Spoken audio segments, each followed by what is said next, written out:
देखो बच्चों, depending on the direction motion को थ्री कैटेगरीज में क्लासिफाई किया जा सकता है। वो थ्री कैटेगरीज कौन सी हैं? One dimensional motion, two dimensional motion and three dimensional motion. अब डिफरेंस क्या है वो समझेंगे। देखो, स्पेस में कोई भी पॉइंट है, थ्री डायमेंशनल स्पेस है, एक्स वाई जेड। इसमें कोई पॉइंट है, उसके कोऑर्डिनेट्स हैं X Y Z, X Y Z.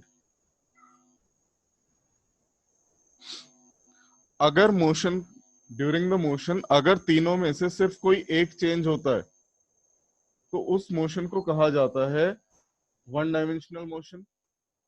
अगर कोई दो चेंज होते हैं बाकी तीसरा कांस्टेंट रहता है तो two dimensional motion.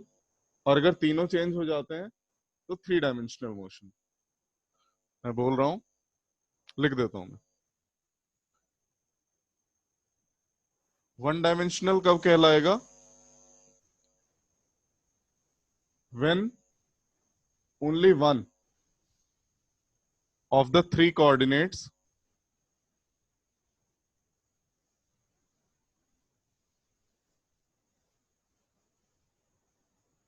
representing the position of object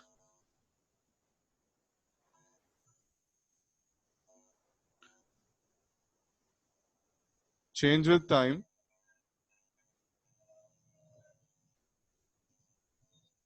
तो ये मोशन कैसी कहलाएगी? One dimensional motion. Two dimensional जब कोई दो चेंज हो, थ्री डायमेंशनल जब तीनों कोऑर्डिनेट्स एक्स वाई जेड तीनों चेंज हो। तो एग्जांपल्स क्या होंगे इनके वो समझ लेते हैं। मैं पूरा नहीं लिख रहा हूं, समझ लेंगे। देखिए, वन डायमेंशनल हमने क्या बोला? किसी भी पॉइंट के कोऑर्डिनेट्स हैं एक्स वाई जेड, इन तीनों में से कोई एक तो चेंज हो और बाकी दो क्या रहे? कांस्टेंट बने रहे। तो इस तरह की मोशन को कहा जाता है वन डायमेंशनल मोशन। जब कोई दो चेंज हो और तीसरा कांस्टेंट बना रहे, कोई भी दो हो सकते हैं, चाहे वो एक्स वाई हो, चाहे वाई जेड हो, चाहे एक्स जेड हो, कोई दो चेंज हो और तीसरा कांस्टेंट बना रहे, तो इसे बोलेंगे टू डायमेंशनल मोशन। और जब तीनों चेंज हो टाइम के साथ तो इसे कहा जाता है थ्री डायमेंशनल मोशन। एग्जाम्पल्स क्या हो सकते हैं? वन डायमेंशनल मोशन का एग्जाम्पल होता है, मान लिया हमारे हाथ में एक ऑब्जेक्ट है और हमने उसे हाथ से गिरा दिया नीचे। एक मिनट बच्चों, ग्रुप में ना कोई लिंक, ज्वाइनिंग लिंक भेज दो दोबारा। ये एक बच्चा पूछ रहा है।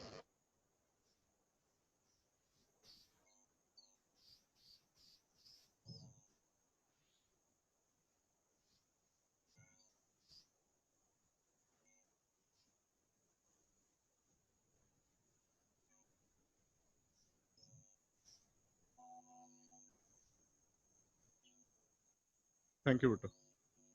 चलो, एग्जाम्पल्स क्या हो सकते हैं वन डायमेंशनल मोशन का? मान लिया मेरे हाथ में कोई चीज है, सही है मार्कर, और मैं इसे छोड़ दूं, ये नीचे कैसे जा रहा है? सीधे एक पाथ पे। तो इसकी जो मोशन है वो कैसी है? One dimensional. अगर इसी को मैंने ऐसे फेंका होता, एक हाथ से दूसरे हाथ ऐसे, तो ये कैसे जा रहा है? इस तरह से देखो, दो कोऑर्डिनेट चेंज हो रहे हैं, एक तो ये ऊपर नीचे भी मूव कर रहा है और ऐसे आगे भी बढ़ रहा है। तो ये टू डायमेंशनल मोशन है। थ्री डी मोशन का एग्जाम्पल क्या हो सकता है? जैसे इंसेक्ट्स का कोई ग्रुप होता है, वो रैंडम डायरेक्शंस में उड़ता है, कभी किधर जाता है कभी किधर जाता है, उस तरह का मोशन कहलाता है थ्री डी मोशन। क्लियर है? किसी को कुछ पूछना है इसमें? No sir. चलिए, नो सर। तो अब अगला टॉपिक है हमारा डिस्टेंस वर्सेस डिस्प्लेसमेंट। हालांकि नाइन्थ में भी पढ़ा था ये, रिकॉल कर लेते हैं एक बार। Distance versus displacement.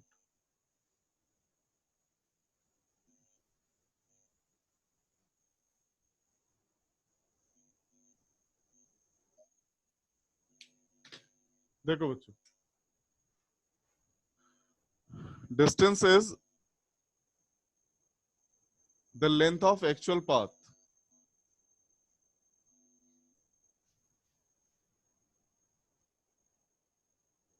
followed between two locations.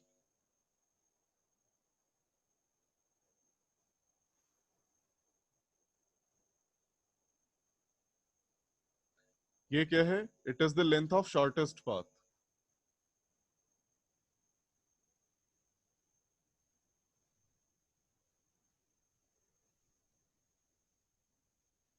Between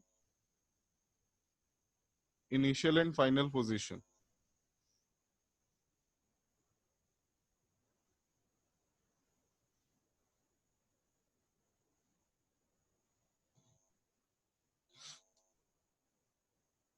ये स्केलर क्वांटिटी है, ये वेक्टर क्वांटिटी है.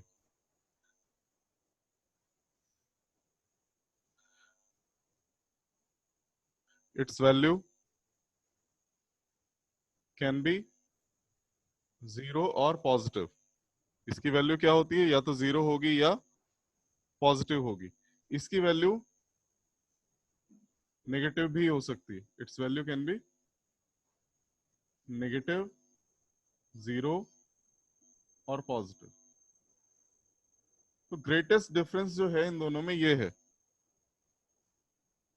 अब हमें ये समझना है कि डिस्प्लेसमेंट की वैल्यू नेगेटिव कब हो सकती है, नेगेटिव कैसे हो सकता है. इतने में पूछना है कुछ? No sir. चलिए.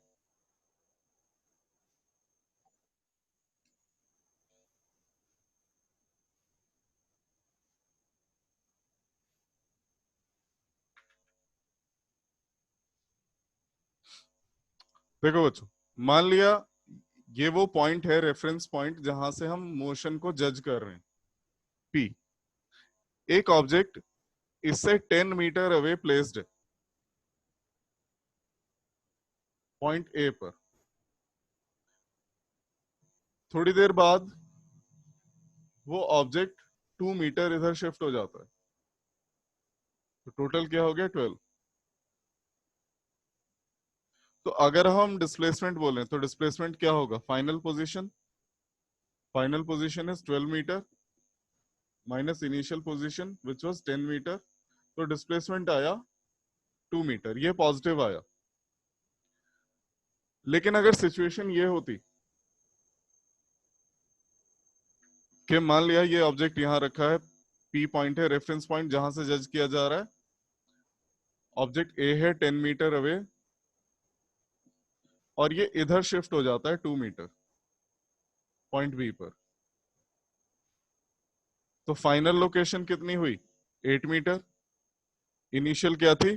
10 मीटर. तो डिस्प्लेसमेंट क्या होगा? Final 8 metre minus initial 10 metre, that is -2 metre. तो अब डिस्प्लेसमेंट क्या आया? नेगेटिव. एक और केस हो सकता है कि ए से चला ऑब्जेक्ट कहीं भी गया, घूम घूम फिर के वापस ए पर आ गया. उस समय ऑब्जेक्ट क्या डिस्प्लेसमेंट क्या कहलाएगा? 0, क्योंकि इनिशियल और फाइनल पोजीशंस सेम है. तो ये सिचुएशन है कि अब जो डिस्प्लेसमेंट है वो नेगेटिव हो सकता है. तो इन शॉर्ट हम क्या कह सकते हैं? If object goes away from the reference point,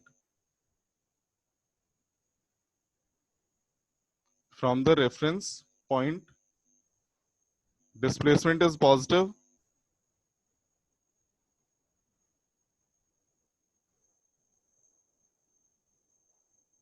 and if it approaches, मतलब अगर नजदीक आता है ये रेफरेंस पॉइंट के, if it approaches the reference point, displacement is negative.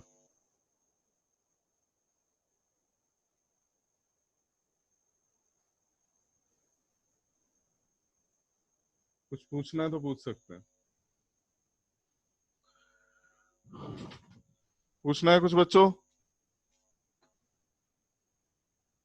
No sir. चलिए. The same kind of difference is there in speed and velocity. Speed और velocity में भी इसी तरह का डिफरेंस है. स्पीड कहते हैं हम distance travelled per unit time को, और वेलोसिटी बोलते हैं displacement travelled per unit time को. तो क्योंकि स्पीड क्या है, distance upon time, distance negative नहीं हो सकता, तो स्पीड भी नेगेटिव नहीं हो सकती. इट इज आइदर जीरो और पॉजिटिव. बट क्योंकि डिस्प्लेसमेंट नेगेटिव हो सकता है, तो वेलोसिटी कैन बी नेगेटिव. अब एक और चीज जो स्पीड से रिलेटेड है, वो है instantaneous speed and average speed. Important topic है, ध्यान से सुनेंगे. देखो बच्चों, जो इंस्टेंटेनियस स्पीड है और एवरेज स्पीड है, उसमें डिफरेंस कैसे समझा जाता है मैथमेटिकली. एवरेज स्पीड कहीं एक पॉइंट से दूसरे पॉइंट तक ऑब्जेक्ट गया है. एवरेज स्पीड का जो फॉर्मूला है, v bar equals to change in distance divided by change in time. ये होता है इंस्टेंटेनियस स्पीड. इंस्टेंटेनियस स्पीड बोलते हैं किसी पर्टिकुलर टाइम मोमेंट पे जो स्पीड है, वो क्या होती है, वो इसी का एक लिमिटिंग केस है. हम लिखते हैं v equals to limit delta t tends to zero del s over del t, and it may be written as ds over dt. मैं समझा देता हूं ये क्या है. इस स्टेटमेंट का मतलब है delta t tends to zero. It means it is as close to zero as it can be, but it is not zero. ये जीरो नहीं है, जीरो के उतना करीब है जितना हो सकता है. It is approaching zero but it is not zero. ऐसा क्यों कहा गया? जब हम बात करते हैं स्पीड के मेजरमेंट की, से एक ऑब्जेक्ट, एक आदमी है, वो 10 बजे घर से निकला और 11 बजे एक दूसरी सिटी में पहुंचा. दोनों सिटीज के बीच का जो डिस्टेंस है वो 50 किलोमीटर है. तो हमें क्या लगता है इसकी स्पीड कितनी होगी? 50 किलोमीटर पर आवर, क्योंकि इसने 50 किलोमीटर 1 आवर में ट्रेवल किया है. बट ये इसकी एवरेज स्पीड है. ऐसा हो सकता है कि बीच में इसने कहीं ब्रेक लगाया हो, बीच में कहीं बहुत तेज चला हो, या बहुत धीरे चला हो, या हो सकता है 10 मिनट के लिए रास्ते में कहीं रुक गया हो. तो स्पीड तो अलग अलग टाइम पे अलग अलग रही होगी. यहां जो हमें वैल्यू मिल रही है वो ये है एवरेज वैल्यू, क्योंकि टाइम इंटरवल जो है वो बहुत बड़ा है. टाइम इंटरवल क्या है? बहुत बड़ा है. अगर हमें रीडिंग दी होती कि 10 बज के 2 मिनट से 10 बज के 3 मिनट तक इसने इतना डिस्टेंस ट्रेवल किया है, तो हमें बेटर आंसर मिलता. तब हम बोल सकते थे कि उस दौरान इसकी स्पीड इतनी है. ये जो है एवरेज स्पीड है. टाइम इंटरवल जैसे जैसे आप कम करते जाओगे, आपको बेटर आंसर्स मिलते जाएंगे. फॉर एग्जाम्पल, किसी ने कहा कि 10 बज के 1 मिनट से 10 बज के 2 मिनट तक इसने इतना डिस्टेंस ट्रेवल किया, सर्टेन डिस्टेंस ट्रेवल किया, तो हम बोल सकते हैं कि हाँ भाई 10 बज के 2 मिनट पे इसकी स्पीड इतनी थी, क्योंकि उसमें एरर कम होगी. अभी अगर किसी को कुछ पूछना है तो पूछ सकता है.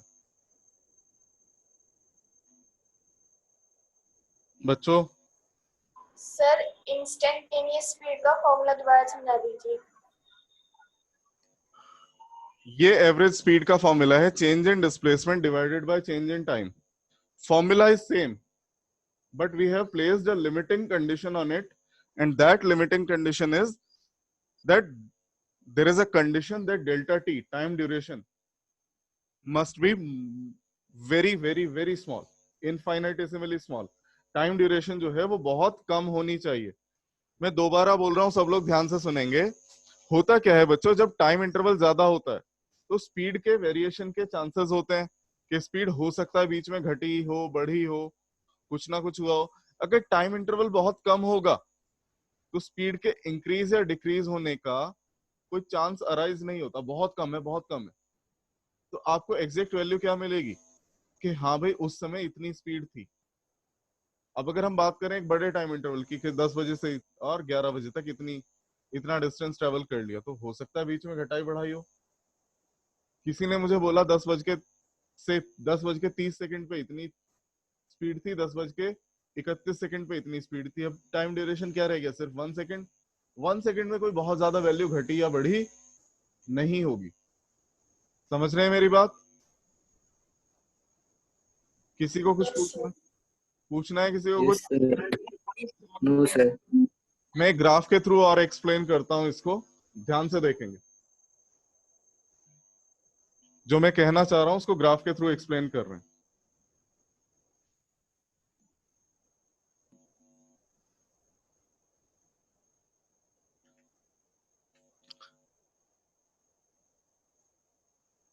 देखो बच्चों, एक स्पीड टाइम ग्राफ है। इधर स्पीड है और इधर टाइम प्लॉट कर रखा है, और लगातार बदल रही है स्पीड। स्पीड की वैल्यू लगातार चेंज होती जा रही है। अगर हमसे पूछे भाई टाइम t1 पे कितनी है, इतनी है। टाइम t2 पे कितनी है, इतनी है। किसी भी पर्टिकुलर मोमेंट पे क्या करेंगे हम, यहाँ उस टाइम के लिए ऊपर पॉइंट डाल दिया, इतनी स्पीड है। लेकिन अगर यहाँ स्पीड टाइम ग्राफ ना होता, क्या होता? Displacement time graph. तब देखिए कैसे करते।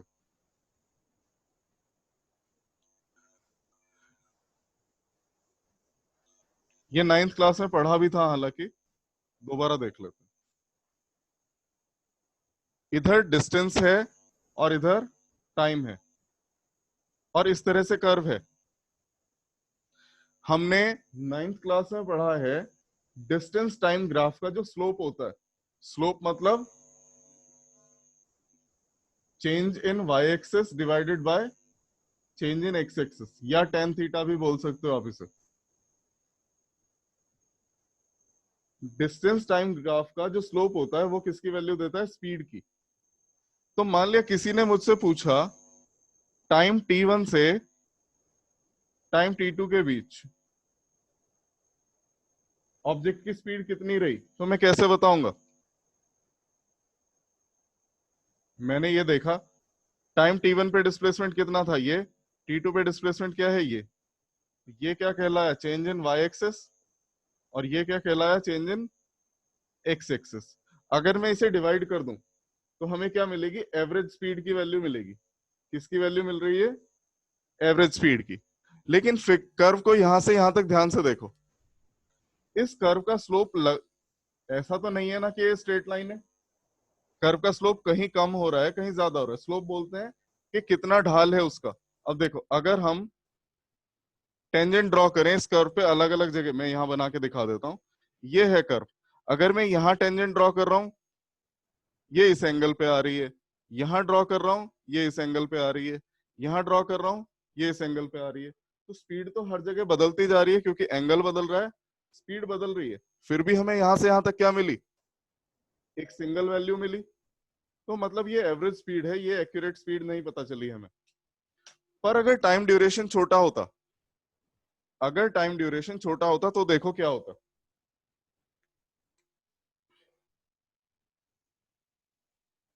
यही कर्व है और टाइम ड्यूरेशन बहुत छोटा है। ये t1, ये t2। तो यहां से यहां तक ये कर्व क्या है? Almost a straight line. और स्ट्रेट लाइन का स्लोप चेंज नहीं होता। मैं सारे सिचुएशन रिपीट कर रहा हूं। मैं बोल रहा हूं हमने दो speed distance time graph plot किए। ये रहा डिस्टेंस टाइम ग्राफ। हमें t1 से t2 के बीच में स्पीड निकालनी है। तो हमने क्या किया? इस ग्राफ का स्लोप निकाल लिया between time interval t1 and t2। पर कर्व को देखने से पता चल रहा है, देखो इसका जो स्लोप है, मतलब इसका जो ढाल है, वो अलग अलग जगह पे अलग अलग है। तो हमें जो स्पीड की वैल्यू मिली है वो एवरेज मिली है। रीजन, स्लोप अलग अलग क्यों है? क्योंकि ये स्ट्रेट लाइन नहीं है। स्ट्रेट लाइन होती है तो कहीं से भी ले लो आप स्लोप, चाहे इन दोनों पॉइंट्स के बीच में ले लो, चाहे इन दोनों पॉइंट्स के बीच में ले लो। एंगल हमेशा क्या आएगा? यही थीटा है, ये भी थीटा है। एंगल सेम आएगा तो टेन थीटा भी सेम आएगा। पर ये तो कंटिन्यूअस कर्व है, इसका एंगल हर जगह अलग अलग है। और एंगल हर जगह अलग अलग होने की वजह से हर जगह अलग अलग स्पीड मिलेगी। पर अगर टाइम इंटरवल बहुत छोटा होता, तो मैं इसका अगर छोटा सा हिस्सा काटूं तो वो क्या आएगा? एक स्ट्रेट लाइन। मतलब इस टाइम से इस टाइम के बीच में स्पीड चेंज नहीं हुई, यानी कि वो क्या है, इंस्टेंटेनियस स्पीड है। अब अगर किसी को कुछ पूछना है तो पूछो, बोलो बच्चों, पूछना है किसी को कुछ? No, sir. No sir. Exam में आएगा ये पॉइंट, इंपॉर्टेंट है।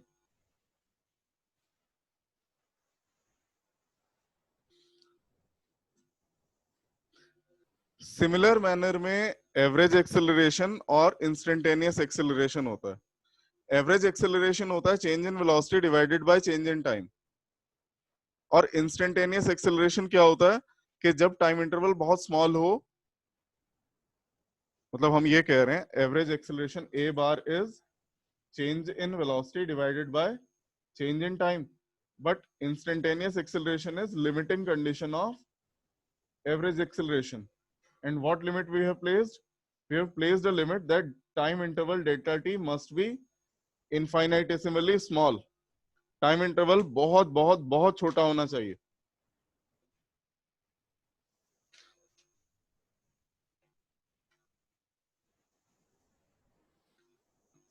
अब एक और बात, क्लास 9th में हमने दो ग्राफ्स पढ़े थे.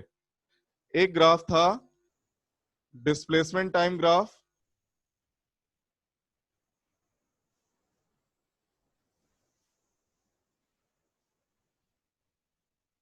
और दूसरा ग्राफ था वेलोसिटी टाइम ग्राफ. इन दो ग्राफ की प्रॉपर्टीज हैं जो हमें याद रखनी है. डिस्प्लेसमेंट टाइम ग्राफ में एक प्रॉपर्टी है दैट स्लोप, स्लोप वही मतलब change in Y axis divided by change in X axis. Slope of displacement time graph gives the value of velocity, gives the value of velocity.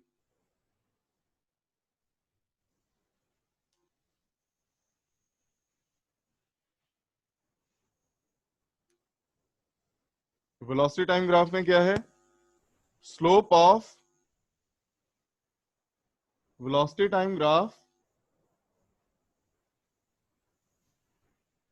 gives the value of acceleration.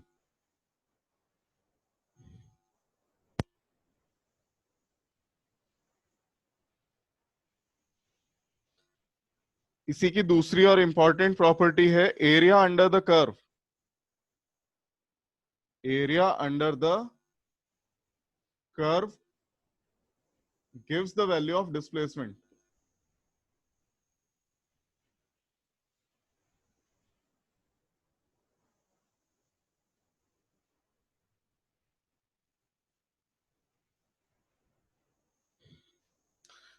ये properties हमें याद रखनी है. याद रखने की भी बहुत ज्यादा जरूरत नहीं है, एक सिंपल कंसेप्ट है, उसके बेसिस पे अपने आप याद हो जाएंगे. देखो बेटा, जब भी किसी ग्राफ में स्लोप निकाला जाता है तो y एक्सिस पे जो क्वांटिटी है वो x एक्सिस वाली क्वांटिटी से डिवाइड हो जाती है. अब ग्राफ था हमारा डिस्प्लेसमेंट टाइम ग्राफ, स्लोप निकाला, y एक्सिस पे कौन सा प्लेस्ड है, डिस्प्लेसमेंट, x एक्सिस पे कौन प्लॉटेड है, टाइम. तो डिस्प्लेसमेंट डिवाइडेड बाय टाइम क्या होगा, वेलोसिटी.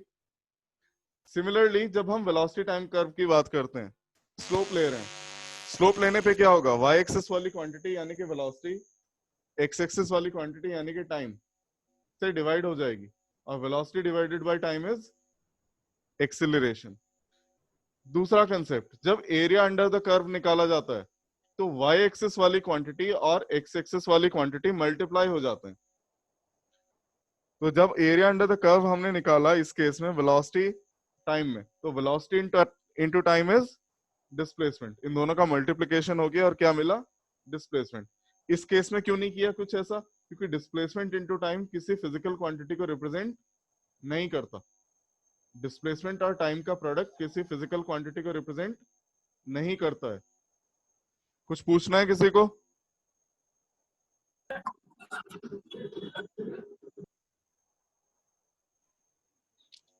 सर एक बार रिपीट कर दीजिए सर, वेलोसिटी टाइम वाला. बेटा हमने बोला जब भी किसी ग्राफ का स्लोप निकालते हो तो y एक्सिस वाली क्वांटिटी x एक्सिस वाली क्वांटिटी से डिवाइड हो जाती है. वेलोसिटी टाइम ग्राफ में y एक्सिस पे क्या प्लॉट किया था? वेलोसिटी। x एक्सिस पे क्या प्लॉट किया है? टाइम। तो वेलोसिटी को टाइम से डिवाइड करेंगे, क्या मिलेगा? एक्सेलरेशन। तो स्लोप से क्या आएगा?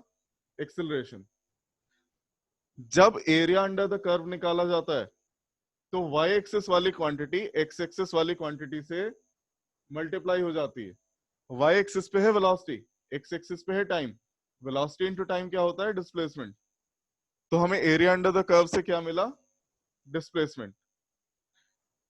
अब बात आती है, हमने यहां क्यों नहीं लिखा second point displacement time graph में? क्योंकि बेटा डिस्प्लेसमेंट और टाइम का प्रोडक्ट किसी फिजिकल क्वांटिटी को रिप्रेजेंट नहीं करता है। क्लियर? Yes, sir. कुछ और किसी को पूछना है? No, sir. चलिए।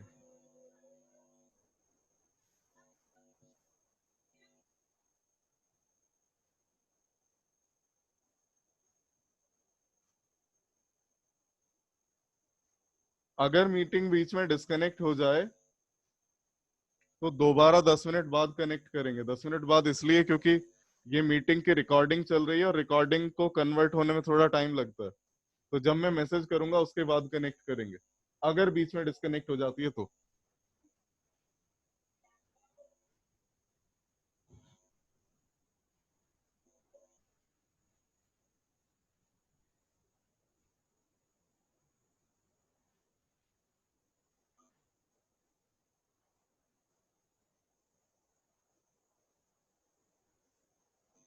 हमें equations of uniformly accelerated motion को डिराइव करना है। देखेंगे कैसे होगा। हम एक ऑब्जेक्ट कंसिडर कर रहे हैं जिसकी वेलोसिटी, इनिशियल वेलोसिटी है u। एक ऑब्जेक्ट जिसकी इनिशियल वेलोसिटी है u, t टाइम बाद उसकी फाइनल वेलोसिटी हो जाती है v। तो ग्राफ प्लॉट करेंगे हम, वेलोसिटी टाइम कर्व बना रहे हैं। ये y एक्सिस, ये x एक्सिस। इधर है वेलोसिटी और इधर है टाइम। इनिशियली ऑब्जेक्ट की वेलोसिटी थी u। शुरुआत में कितनी थी? u। t टाइम बाद बढ़कर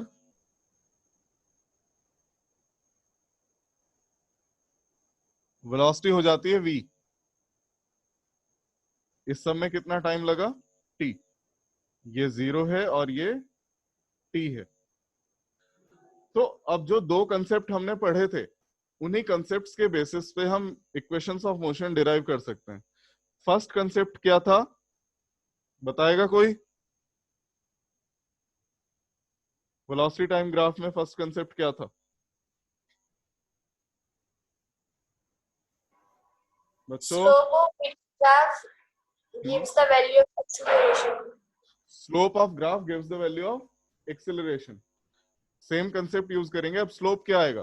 देखो बेटा, ये यहां से यहां तक u है, ये क्या है? u।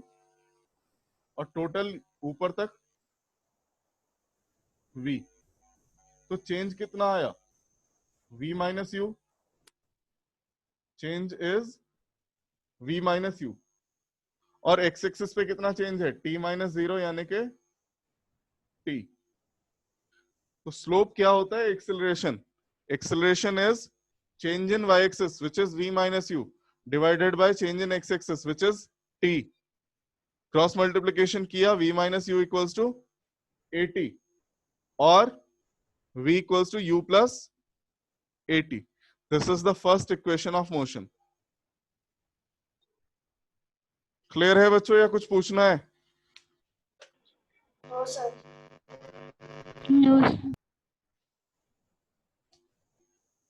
बाकी बच्चा कोई रिस्पॉन्ड नहीं कर रहा है बेटा, एक दो बच्चे बोल रहे हैं बस।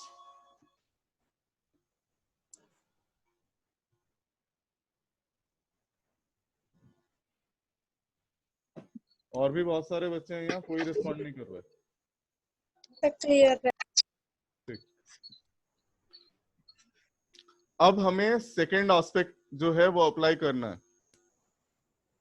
दिशा, आवाज आ रही है बेटा मेरी? Yes, sir. सेकेंड कंसेप्ट क्या था वेलोसिटी टाइम कर्व में?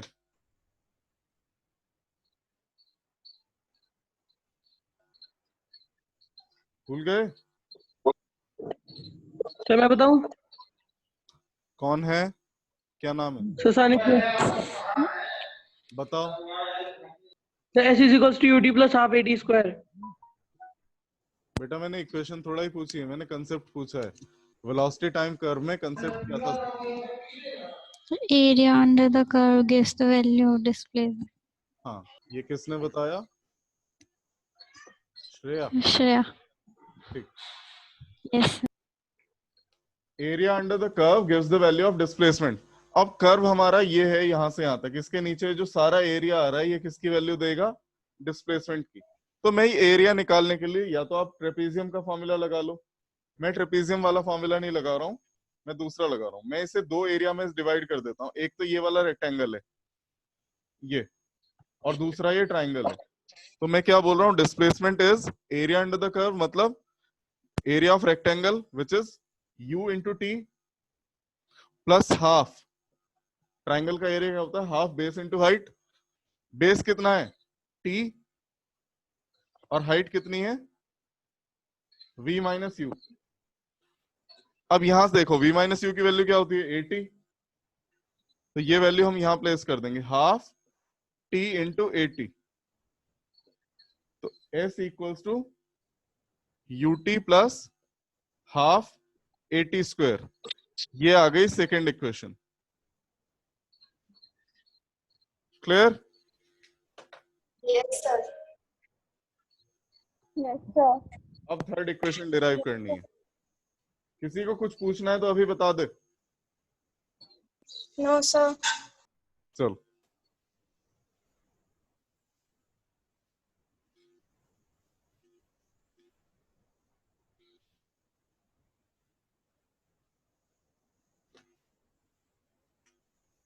फर्स्ट इक्वेशन ये थी v equals to u plus 80। इसका दोनों साइड स्क्वायर कर रहा हूं मैं। v स्क्वायर इक्वल्स टू, यहाँ a प्लस बी का होल स्क्वायर का फॉर्मूला लगेगा, u square plus 2u80 plus a square t square. ठीक लिखा है मैंने या नहीं? Okay. बोलो बच्चों, ठीक लिखा है या नहीं? Yes, sir. Yes, sir. ठीक है ना? चलो, Yes, sir. अब फर्स्ट टर्म तो वैसे ही रहने दी। सेकंड और थर्ड टर्म से मैं 2a कॉमन ले रहा हूं, 2a कॉमन लेना है। अब एक डाउट आएगा कुछ बच्चों को कि यहाँ तो 2 है नहीं, कॉमन कैसे ले सकते हैं? डिवीजन में चला जाएगा, ut प्लस 80 स्क्वायर बाय 2। आप मल्टीप्लाई करके देखो अंदर, ये तो बन गया 2a ut, ये आ गई वापस, और यहाँ 2 से 2 कट जाएगा, a into a square T square. तो ये आया कॉमन लेके। अब ut प्लस हाफ 80 स्क्वायर क्या होता है? s, u square plus 2as। ये आ गई थर्ड इक्वेशन। क्लियर है? पूछना है? Yes, sir. चलो, यस सर। अच्छा बच्चों, अब ये मीटिंग का टाइम ओवर होने वाला है, Yes, sir. सिर्फ 1 मिनट बची है। मैं इसे डिस्कनेक्ट कर रहा हूं और मैं मैसेज करूंगा ग्रुप में, उस समय कनेक्ट करना। और दीपांशी, जो बेटा पूछना है उस समय पूछना, ठीक है? चलिए।